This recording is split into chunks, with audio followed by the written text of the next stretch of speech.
Welcome to Sound of Hope News. I'm your host, Wei Fang, and my co-host. I'm Kathy Zhang. How are you? Yeah, from San Francisco, California. All right, so before we start, just another friendly reminder that we will be moving back 1 hour, okay? Later, okay? So starting next Monday, we will be on the, our show will be on at 8 o'clock. 8 o'clock in the U.S. Western time, and then 11 o'clock in the Eastern time, to avoid a collision, okay, with Joshua Phillips. He's a crossroad. Yeah, I think, it's so that you can have a chance to, see both of us, right? Yeah. And you may like both of us. But anyway, we'll be moving back 1 hour. So remember that, okay? Mark your calendar, mark your hours. So we really want to see, serve as many people as we can. And also, okay, please click likes. You guys, did so well. I can only give my, appreciation and compliment and on that. So you just, 100 point and above. Okay, but still, don't forget about that. The likes and the subscription, and also as you write comment, and those all count as will be counted into the algorithm. But anyway, don't do it artificially. Okay, just do it because you want to do it. All right, so we'll have we have some early comers, right? Louise and Bobo and we John. Do. Thank you, Mark. Yeah. Thank you. Good to see you. Yeah. To be honest, our audience kind of shrunk by to only 25% of what we had formerly. Okay, so we were wondering. But anyway, we read your comments. You still love us. So we did our survey. We got almost 400 responses. Basically, people are feeling low, and because of that's the main reason. And now we know another reason is we moved out. So yeah, thank you, and hope you like us. Mm-hmm. Yeah. Also, right. Maybe other reasons that our audience been telling us. But anyways, we'll be here. We are here. So yep. Yeah. Okay. So what do I be talking about today? Actually, end of today, I want to talk about a joke. So there's so many a communism joke. Okay, I don't know whether you're gonna like it. Okay, I'll tell one joke at the end of the show, and before that, we'll talk about our main topic, which is quite a scene. Okay, Facebook is taking Australia. Okay, and why they're doing that, and can they win? Will they lose? What's the story there? And then another story we want to talk about is the Biden's China policy, and also a GOP senator issued a report today, and actually yesterday. Yesterday, yes, asking for a targeted decoupling with the CCP. Will that go any distance? That's also the topic to discuss today.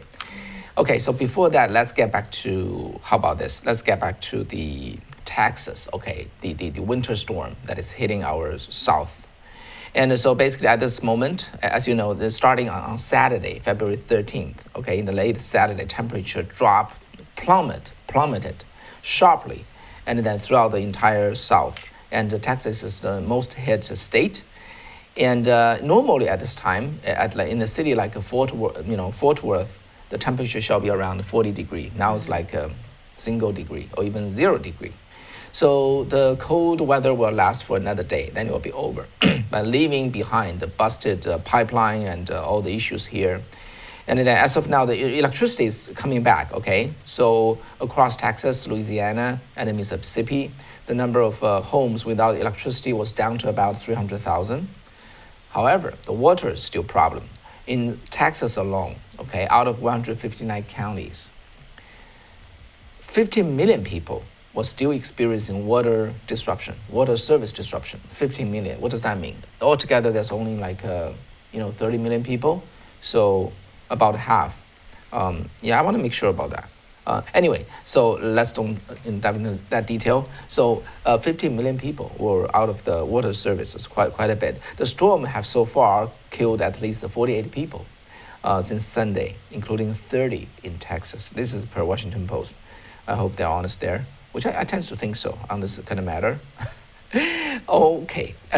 Yeah, I'm sorry. So we all feel bad for our people, down there. And we hope they are doing well. We have our reporter in the Houston. Actually, I was, messaging her, and she said, thanks thank God that they only have like a 5 hours power down a day. So actually, she's been able to doing news for us.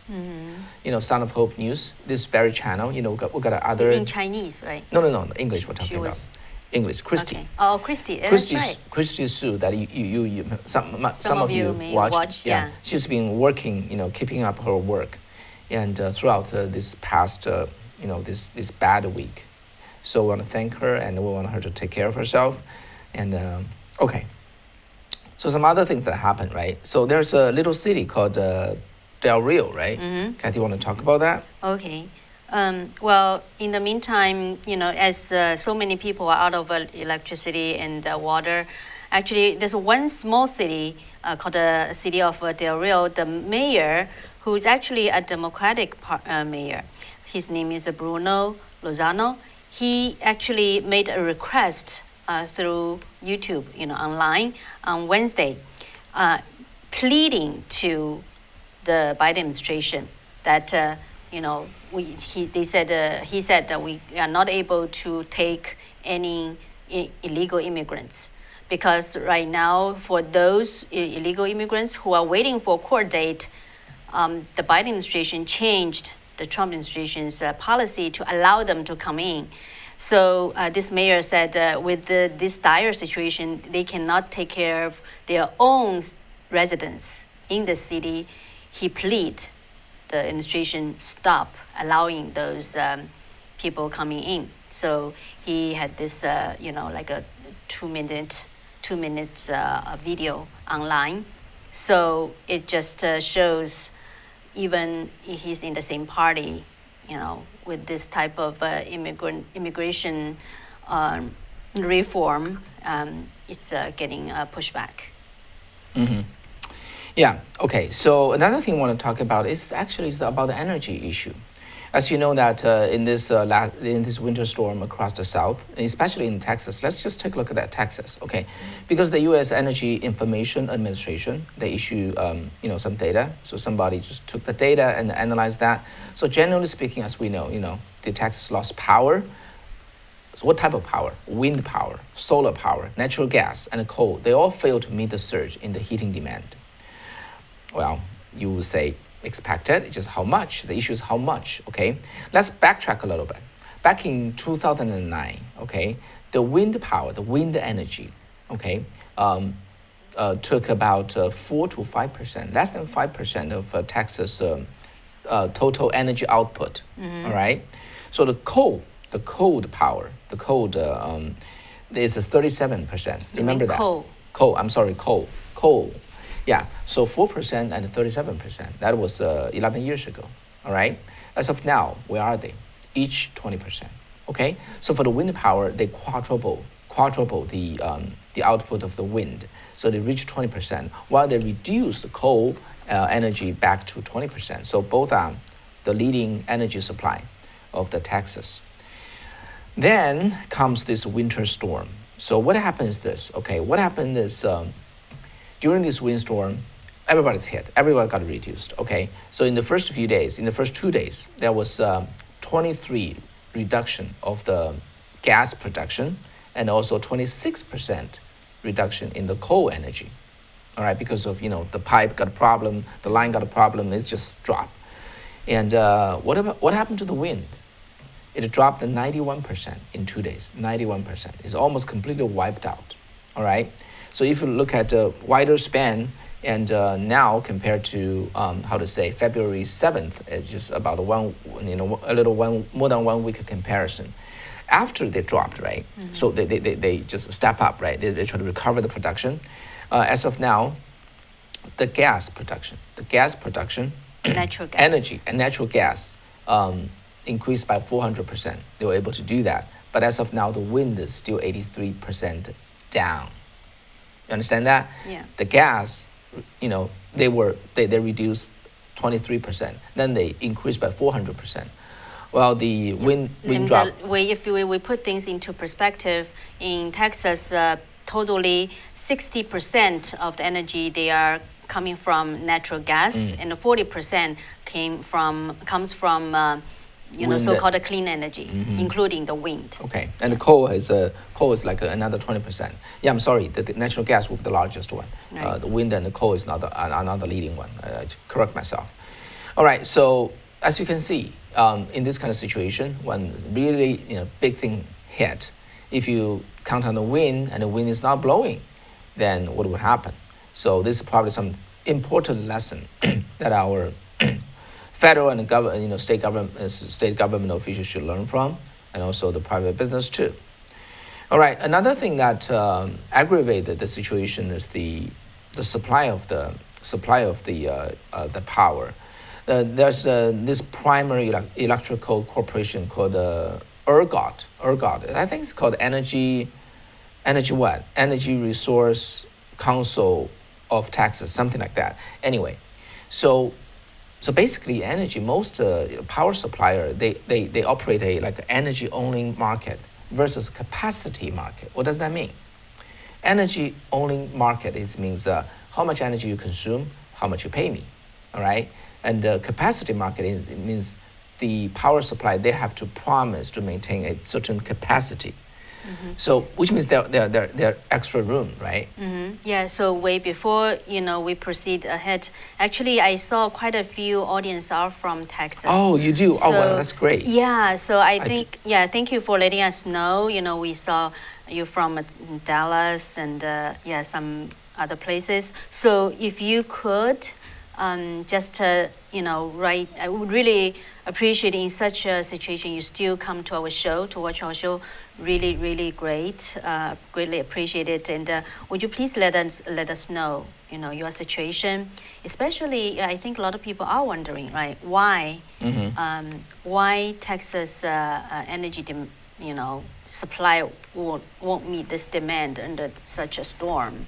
So there are a lot of discussions as we try to find out too, right? Yeah.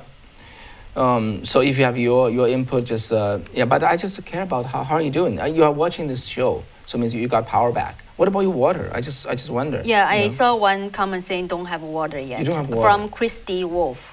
Yeah. Sorry about that. Yeah, hope you can hang tight there. It can be restored soon. Okay. All right. So let's move on. Okay. All right, so the next topic is let's talk about what Biden has been saying, right? I think. Well, actually, maybe you just give. I think a lot of people already know. Biden said he would visit Texas next week if he won't add any burden to the local, officials or things like that. So some reports saying that he's been just silent for the past few days. Yeah, days. Biden actually he issued three messages on social media.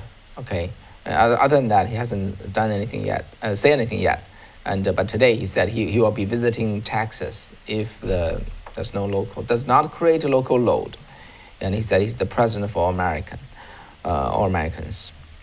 Okay, so how about this? Let's move on. So in terms of the China policy, okay, this is the most recent news. Biden said he will create this global system, all right, along with Europe and allies in the Indo-Pacific to compete with China.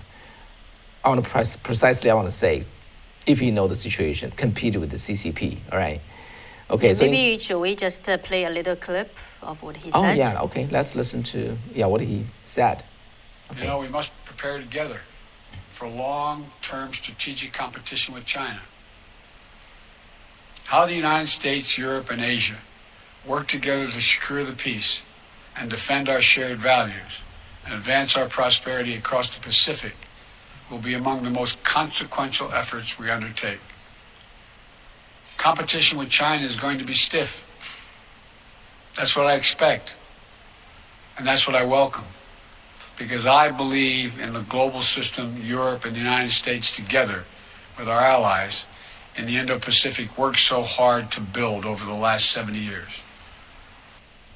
Yeah. So he said he welcomed China's stiff competition and the partnership between U.S. and Europe plus Indo-Pacific will be the cornerstone of basically his China policy, right?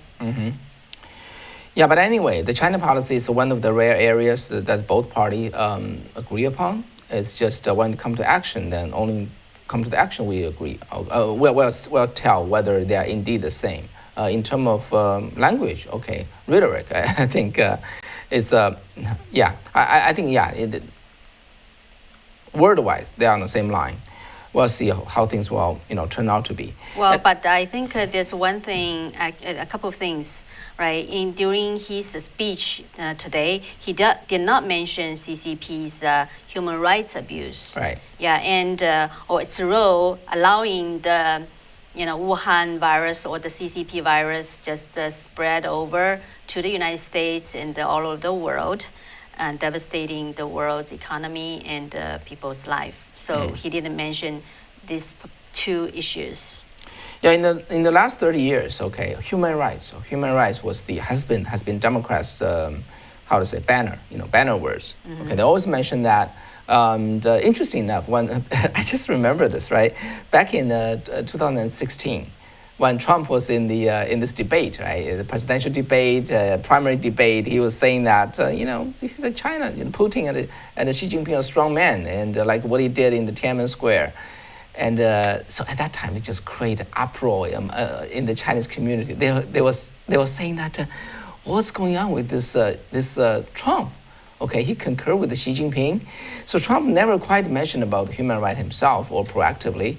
But his action is the strongest ever, U.S. president on the human rights, and he spoke very little. Okay, sometimes even seemingly in the contrary way, but his actions, he just spoke volume for that. Yeah, and to just give you some detail, he is the the first president to create a like it's called the International Religious Ambassador Office, right? President Trump did that, and then he just this office headed by Brownback, right? And he just did a lot of things to talk about the religious freedom and the human rights abuse around the world, especially in China. And President Trump was the first president to meet with the victims of the CCP and the other authoritarian regimes suppression in his office in White House, including the Falun Gong practitioners. One of the Falun Gong practitioners whose family is still under persecution, and the family churches. Victims. So yeah, just like who I interviewed last time, Professor Alicia Kempe, right? So some of the leaders, they just have strong rhetoric but no action, but some has little rhetoric but strong action. Yeah. So someday I need to dedicate one program just to one particular issue. Let me tell you very briefly here. Okay, as I told you before, right? There's this meditation exercise called Falun Gong, which was persecuted in 1999. At that time, the number of Falun Gong practitioners reached 100 million people. Okay, and they are all mainstream Chinese people. So when the CCP banned this exercise and the practitioner did not yield, then it became a huge threat to the Chinese government. Because they suppress people, they never fail. They never run into a group who just do not yield. So Falun Gong developed into CCP's most worry. Okay, so in terms of the U.S.-Sino relationship, in those foreign diplomatic talks and things like situation like that, U.S. officials were literally trained, okay, quote unquote trained, not to mention this, because if they dare to mention about the human rights for this group, this called Falun Gong practitioner, they're gonna pound the table and left. They were just, the U.S. officials were just startled. They said, oh, what? They said, that's our red line, you don't mention that, okay? Otherwise, if we want to have any talk at all. So over the years, they trained the U.S. diplomat, the Bush administration, and the Obama administration, not Clinton. No, the Clinton is mainly the Bush administration and the Obama, not to mention this, okay? And then, so So that's why you notice this is the largest, this is the group that was persecuted the worst in China. All right, but you don't read much about that. You read about Tibet, you read about Uyghur. So, but Trump administration doesn't give a darn to that. He just received them and give them the due reception, and then that little thing. Okay, for people who really understand China, they see the difference there.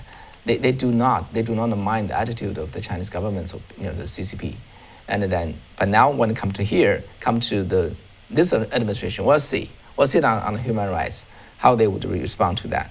Yeah, So one there's indication was last time we reported, right? How Xi Jinping educated Biden about how to, why they have to, the CCP have to persecute, those minorities or the religious groups to make the country united, and the Biden took that. So okay, so let's talk about we talked about Biden's newly exposed, released foreign policy, including China's policy, right? So how about GOP, right? So contrary to Biden administration, the Arkansas Senator Tom Cotton actually he is praising. If I just track back a little bit, during today's conference speech. President Biden actually he made it very clear that he said the Trump's America First era is gone. It's over. The page is turned. So contrary to that, Senator Tom Cotton actually he was praising President Trump's approach towards CCP and calling to form the starting point from that for a long-term bipartisan national strategy. So we'll explain a little bit more to you. So Senator Cotton actually made a speech at a Reagan Institute yesterday and also unveiled his office's report on China. It's named called Beat China, Targeted Decoupling and the Economic Long War. So we have a cover of it's a C2 of the report, C2 and the C3.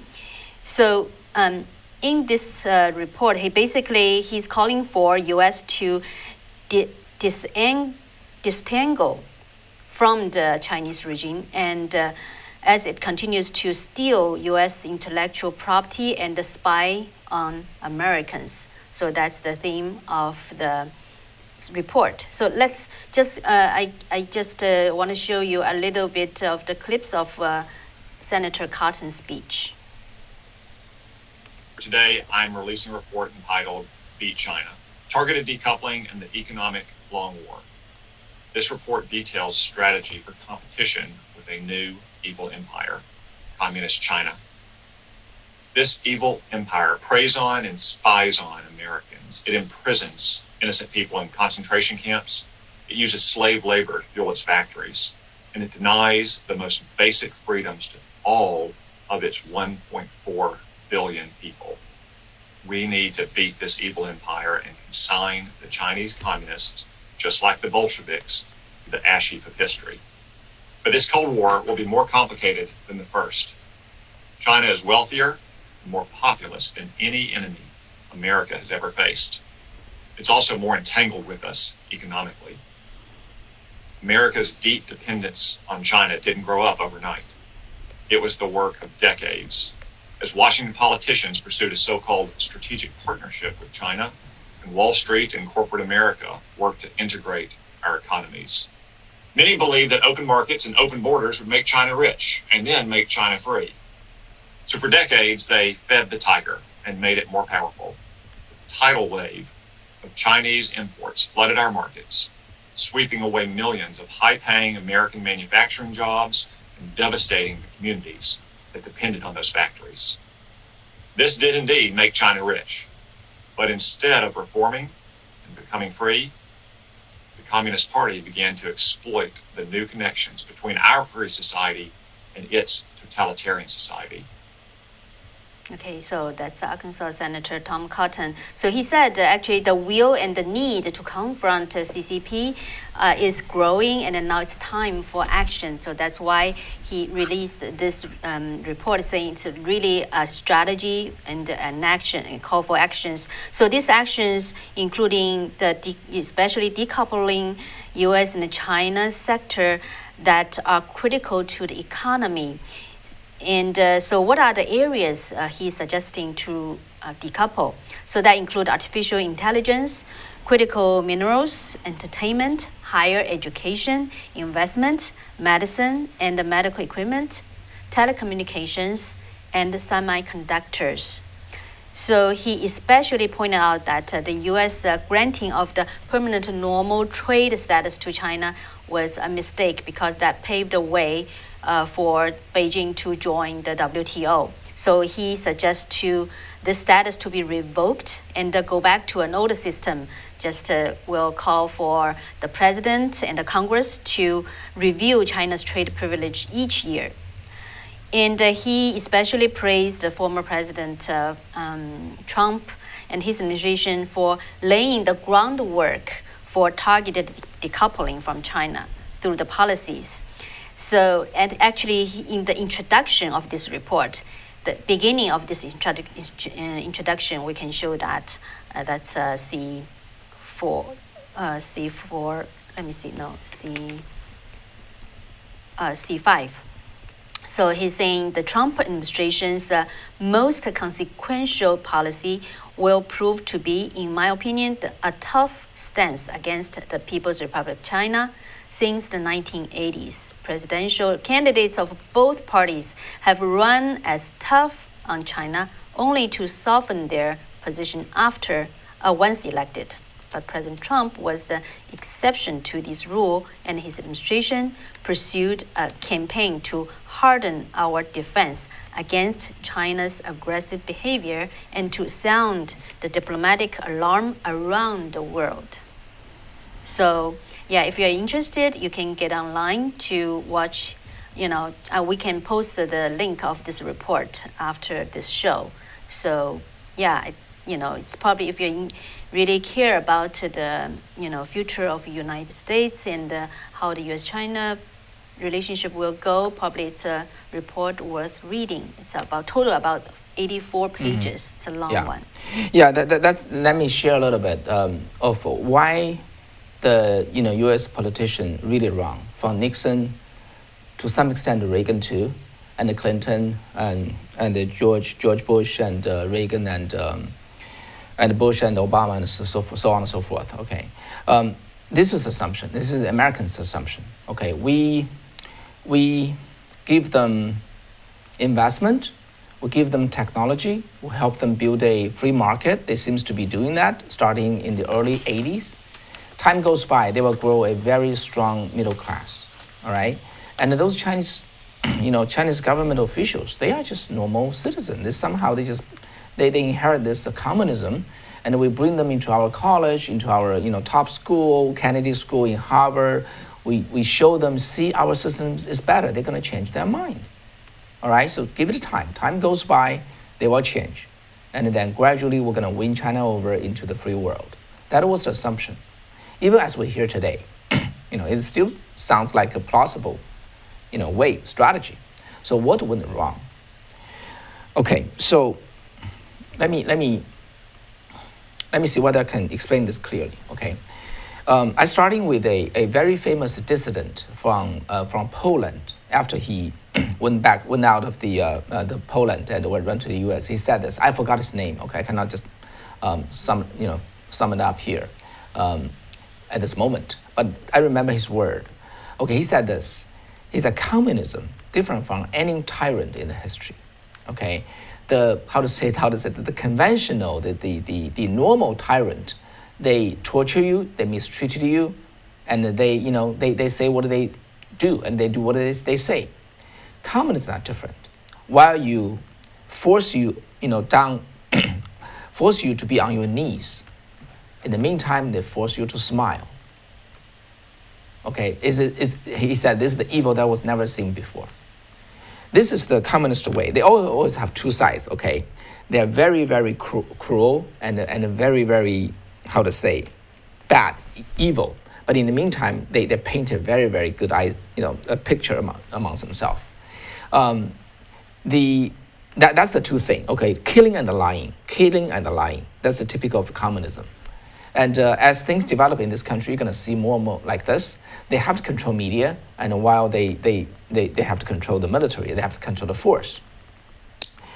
So over the years, okay, they use lies to cover it up, they glorify it, they kill, they glorify it, they kill or glorify it. Okay, over the years, over the decades, they build up so much debt. When debt, I mean people's life. Okay, so much crime. They cover up so much crime. In the mind of communism, they cannot even afford losing their power. Okay, because once they lose their power, everything they did will be uncovered. They'll lose everything. They will lose their wealth. They'll lose the wealth for their children, for their grandchildren, and then which has all been prepared. All their children, they are just like princelings. Okay, they have their futures guaranteed. Once they let go of the power, it won't be like just any normal country, any normal, totalitarian regime. There's some kind of a reckoning, but in the mind of the Chinese communist, it means they're gonna lose everything because the crime they committed and the lie they committed is just untold. It's just unbelievable. So the West underestimate their determination to stay on power. They're absolutely determined to stay on power, and if possible, they want to expand. They never thought about, I want to see a better system. I'm going to give up what I have here, because communism is an evil religion, essentially. Okay, so they are very determined, and they are also very scared. They just cannot afford letting go of the power. So whatever the West feed them, technology, investment, they turn that into their nutrition to grow. So this is the wrong calculation, the key thing. They underestimated their determination. And the determination is 100%, even 120%. So for such a regime, you have to eliminate it, either through outside force or internal force. Okay, and so the West has to take a moral ground and stand very firm. As you stand firm with communists, then they will collapse because there's no moral. They don't have real solid binding internally. When something happens internally, they will collapse. So, but if the West does not take a firm stand, and then they will keep absorbing resources, steal intelligence, strengthen itself. I don't know whether you agree with me. This is my observation. This is what I see the biggest mistake of the West, and. I don't know, under President Trump and Pompeo, Secretary Pompeo, they saw that clearly. And but now we'll see this administration, whether and how they can learn about, the true nature of the CCP. Okay, so let's move on. How about that, Kathy? Okay. Yeah, so now let's talk about an interesting, I don't know whether this is the right word, the saga in Australia.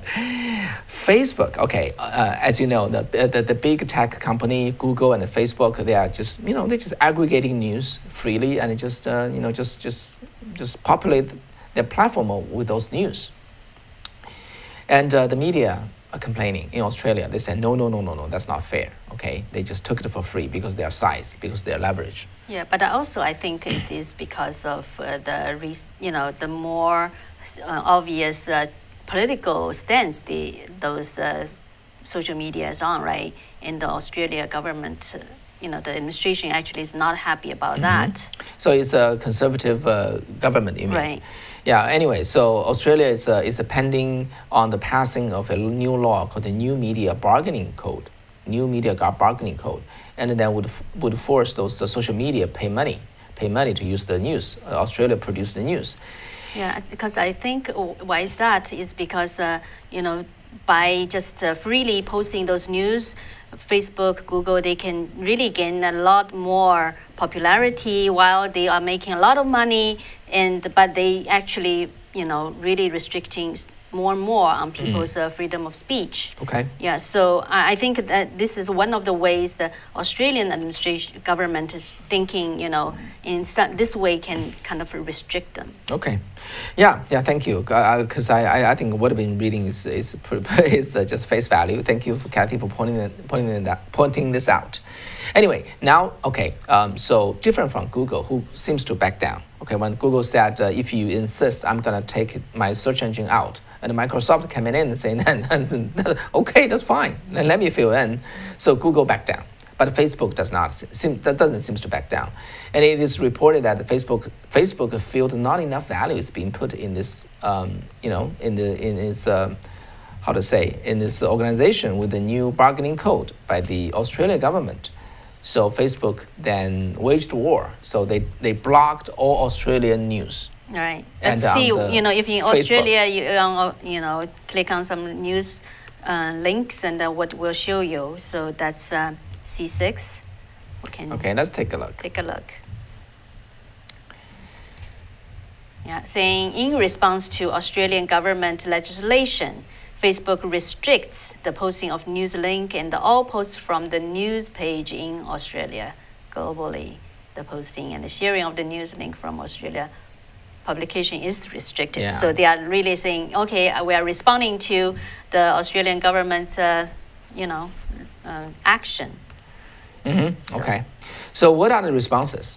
Okay, first in our house, okay, in the U.S. House of Representatives, there's a committee called the Antitrust, Commercial, and Administrative Law Subcommittee, and the chairman is Mr. David Cicely. Okay, he's a Rhode Island Democrat, and he wrote on Twitter and is saying that the move made it clear Facebook was not compatible with democracy. All right, that's a pretty strong word. And then in the Canada, oh, okay. in the British Parliament, also there's a committee, similar committee overseeing the media industry, and the chairman of that committee also criticized Facebook, and he said that the tech giant is bullying Australia, okay? And he said that this is Facebook putting a marker down, saying to the world that if you wish to limit our powers, we can remove what is for many people a utility. That's what they said. And the Canadian were not happy too. There was a minister of Canadian heritage. His name is it's called Stephen Guilbeault. Yeah, Mr. Guilbeault, he's currently in the process of drafting similar legislation to that is underway in Australia. And he was pretty strong. He said Facebook's action will not deter Canada. And he said, many other people are moving on there too. France and Germany. Is Facebook going to cut tie with Germany and France too? And Russian President Putin was not happy either. And he said, this is the negative role that tech companies running on. It's running in today's the social media arena. And so from there, and also there's another thing, right? The Facebook also suspended Australia member of the parliament, Right. and For for a a week over his talk on the Hydrochloroquine. hydroxychloroquine chloroquine post. And he said two of the three posts that it was censored. He said not even his word was from even just recognized scientists, but Facebook was very determined. He said we won't allow any information that would damage people's life.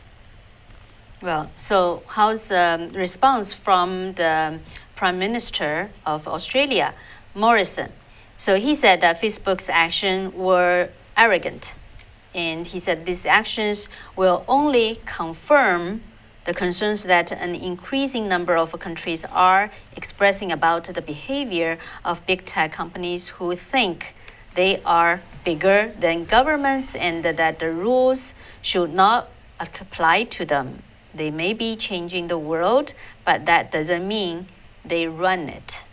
He also reiterated that the Australian Parliament would not be intimidated by Facebook's move, as it's ready itself to vote on the new media bargaining code. So it is expected that this legislation will be voted and passed in a few days.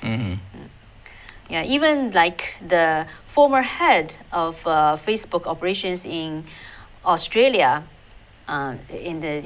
his name is Stephen Schiller. So he's a former CEO of Facebook Australia and New Zealand, told the Australians that the social media giant's decision looks and feels ugly and it shouldn't have happened, but unfortunately it did. And he said, but there's no good answer, but at the Facebook, nobody ever loses their jobs. So, Yeah, so that's that. And so we'll see how that would happen, how that would develop, right? Because this is Facebook taking a nation.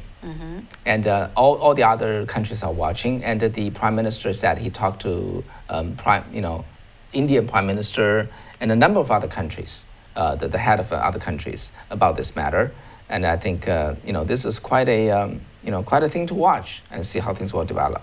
Okay. Yeah. So maybe it's almost at the end, but there are some people may be care about this piece of news. It seems that the three of the cases that's related to the 2020 election fraud claim appeared on the Supreme Court today.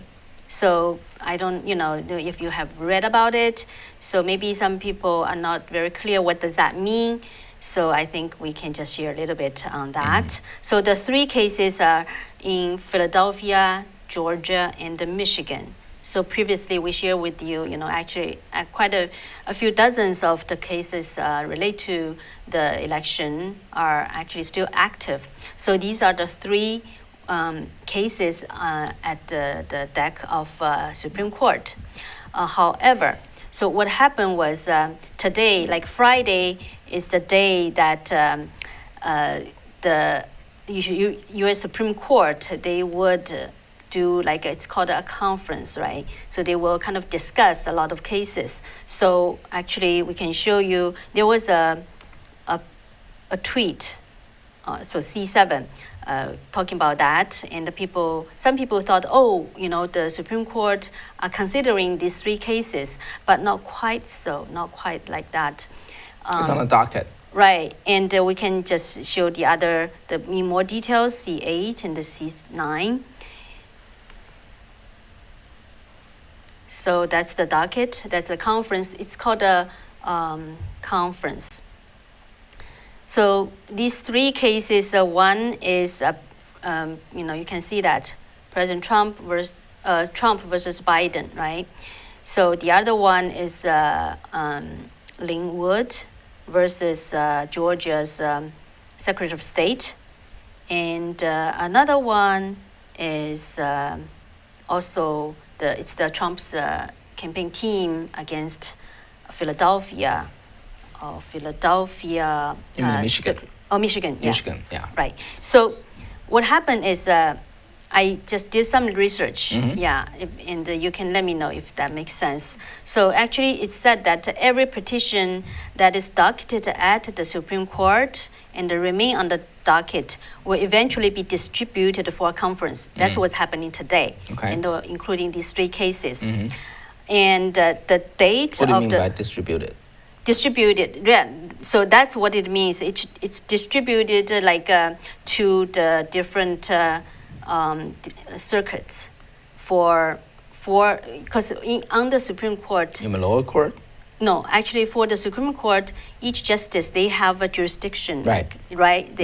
For a few states, they're gonna oversee each of them. Right, the states and which also the circuits, right? So it's just for them to consider or to discuss. So the date of the conference depends upon whether or not the court is in session, in recess, or on vacation. So, but does that mean, if it's distributed to the conference, meaning that the justices will consider the case? Not quite so. It's just saying that probably it's estimated 20 to 25% of those petitions distributed for a conference would be actually discussed during the conference. If it's not discussed, they will be automatically denied. So that's what happened. And also their attorney Lin Wood actually released some information later today, kind of confirmed that. He said no word from the SCOTUS, the Supreme Court, yet on whether they will allow the election cases to proceed. And he said the cases were set for a conference today, while I claim no first-hand knowledge of how the courts operates. I assume the justice cover together in private. So he said perhaps we will learn the decisions on Monday on whether the writs of the certiorieries will be granted. If so, the cases can proceed. Okay. Yeah. So among them, just the Pennsylvania case, just to give you example, it's about Pennsylvania Democrat officials changed the election rules a few weeks before the election without consulting the legislative branch. Okay, because the election rules are decided by the legislative branch, not the administrative. Okay, so this is unlawful in the state. So that was the one case was just appeal all the way to the Supreme Court, and we'll see whether they're going to take it. I think Lin Wood had some very strong word today, right, saying that if they don't take it, it shows that Supreme Court is corrupt. Anyway, we'll see. Yeah, they need a minimum of us 4 justices to agree. Yeah. The gang of 4. The gang of 4. 4 people is enough to take the case and have that on trial, on being heard. So we'll see. This is. Yeah, but obviously the election integrity is already becoming like an issue taken up by the GOP. They just created a kind of a group in Congress. Okay. GOP, yeah. Okay, so last little story about communism. I don't know whether you're gonna. So you're gonna tell the joke? Yeah, I don't know whether you're gonna laugh or not. Chinese people, they understand it right away. Okay, there's a Chinese dog who tried to sneak into U.S. through borders illegally, right? Because he couldn't get the passport. I mean the visa and so on. But he really wanted to sneak to the into the U.S. All right. So at the border, he ran into a American dog. You got this patrol dog, right? They met there. And the dog was asking you, so how are you doing in China? The Chinese dog said, great. It's different than before. We're much better now. I eat very good dog food. My dog house is, superior. It's not any less than yours. So the American dog got very confused. So why do you want to run all the risk and sneak into the border into America? The Chinese dog said, because occasionally I also want to be able to bark. You are supposed to laugh. Yeah, not sure if you found it's, funny. Can tell us that. Chinese dogs cannot bark. No matter what kind of good life they live, they cannot bark because they don't have First Amendment. They don't have a voice. Anyway, we hope we always have First Amendment here. This won't become, this joke won't have to be applied to the American someday. Anyway, so this is one of the classic communist joke, and I will bring one to you every time, I hope. Yeah. All right. Yeah. So actually, this reminds me of one scholar from Taiwan, and he did a lot of. He's a very good speaker, right? He did a lot of public speaking, and one thing actually he was when a few years ago, I think he is still being invited to China to speak. I'm not sure right now. And the one sentence he said, Chinese people are so wealthy that what they only loved is the money.